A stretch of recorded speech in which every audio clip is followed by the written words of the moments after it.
All right. It's a strange shot with the cat, like, so low down. Oh, who's the kitty? How's that? So the thing about climate change, it's like if we're robots, right? And robots are only supposed to, they're not supposed to complain. The robot does not complain. It works hard, makes a living. It doesn't complain. This has kind of gotten out of control, like we're heating up the planet, and you're not supposed to complain about it because the oil companies told us that it was okay and we shouldn't be worried. We're not supposed to complain, and there's really nothing we can do about it. Okay. But people, when their robotness gets challenged like this, I'm not a robot, I can do whatever I want. I'm free. Well, you're spouting the robot programming with "don't make a fuss." Like, by the way, your Earth is burning down. You're going to lose your fishing spot. There's never going to be a good fishing spot again.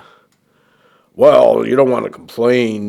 They told me blah blah. It's the solar companies. It's big solar out to screw us over. Oh man, a guy told me this. I'm not going to say who it was, but this guy was like convinced. Nice guy, bought us beers and fish and chips and clams, and it's in Boston. It's delicious, very sweet guy, lovely guy. But he was convinced that climate change was created by big solar. It's like, what a fucking idiot. But it just, we're all, it's just the level of lies that people, I finally ended up telling him, you don't want to believe, don't try to believe in climate change because it'll just hurt your life. Just keep believing this bullshit. It's like the march of the idiot robots, like that. And people think that there's like a reason, like there's bad. It's like there's somehow, it makes a difference if we're all like stupid robots and we march off the cliff together. Like, it's so stupid. Like they're out to get us. It's like, it doesn't matter. They are out to get us. We're stupid and we're just vulnerable to stupidity. Our circuits are like wildly susceptible to brilliance, collective brilliance, like discerning the atom, and collective stupidity equal to our collective brilliance. That's what people don't want to get. Like it's like an equal amount. That if you're not willing to say I'm a stupid idiot, you just want to say, oh, I'm so smart. You got to be able to say both. If you can't say you're a stupid idiot, then who are these people that are telling us that the planet is melting and all this stuff? These are the smartest people we know, the people that have studied for 8, 10, 15 years, 20, 30, doctoral level scientists, NASA scientists. James Hansen was studying, I think, Pluto or Venus, the moons. He was studying the moons of Venus or something or the temperature. When he discovered their atmosphere was warming, he thought, well, I wonder if our atmosphere is warming. And when he tried to tell people this, they shut him down. They took out the way they justified it. The NASA had a statement. The protect the home planet was the first line of the statement. So the big oil companies and Cheney and Bush and everything, they said, we don't want James Hansen talking about climate change. It's going to spoil our profits. So they took the line to protect the home planet out of the NASA mission statement. I'm not making this up. This is all in James Hansen's video. One of my goals is to have 5 million views of James Hansen's TED Talk.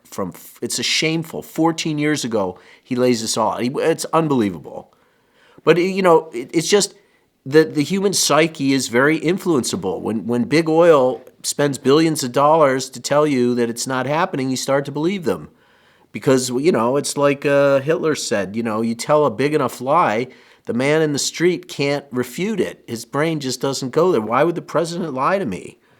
Doesn't make sense. Must be true. It just, it's not bad. That's just the way it works, But no, we can't believe in stuff like that. No, we can't talk about climate change. You can't think you can solve it.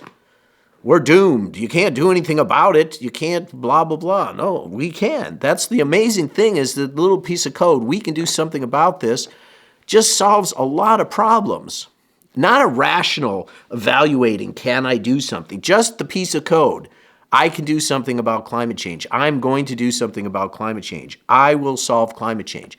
That little piece of code embedded in the psyche does miracles because then people start talking about, oh, you're going to solve it. I'm going to solve. How are we going to solve it? And then you start talking about maybe we should throw some money at this. You know, maybe we should do advertising saying I can solve climate change. We can solve climate change. Isn't that great? It's just programming. We're so hung up. Oh, what if I'm wrong and I can't solve climate change? What shall I do? Whatsoever shall I do? It's funny. It's unbelievable. I was listening to this Norm MacDonald does this hilarious thing about he's got a ventriloquist puppet that's a Holocaust denier. It's so funny. It's so funny. I had this routine about. I have to do this routine with Andy, with Mickey Mouse is getting divorced. His wife's leaving him and all this stuff. And I have to do that another time.